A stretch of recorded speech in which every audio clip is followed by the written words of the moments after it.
Alam nyo ba na ang mulberry ay kayang-kaya palang mabuhay sa isang container lang? Malaking container. Ayan o, may bunga na siya. Ayan. May bunga na siya. Ayan. Sa malaking container lang ito, nilagay ko dito sa terrace ko. Ayan. Ang ganda niya, ang lago niya. Continuous lang yung paglalagay ng abono na pinaghalo, yung pinagbalatan ng mga gulay, tapos lupa na naimba, unti-unti ilalagay sa puno niya.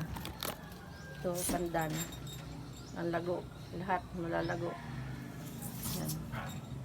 Mga paborito kong mga halaman nilalagay sa altar, simbahan. Yung aking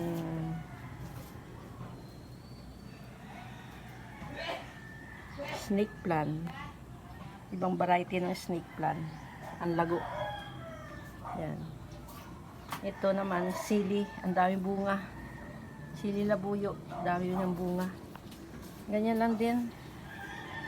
Oh, container, lahat yan sa container lang. Pero ibig sabihin, kapag wala kang space na para pagtaniman ng mga gulay, kayang-kaya mo palang magtanim ng nasa container lang na medyo malaki, wag naman yung maliit. Kasi mabubuhay na sila doon, alagaan lang sa mga fertilizer ng pinagkumpos ng pinagbalatang gulay, lupa at saka ipa.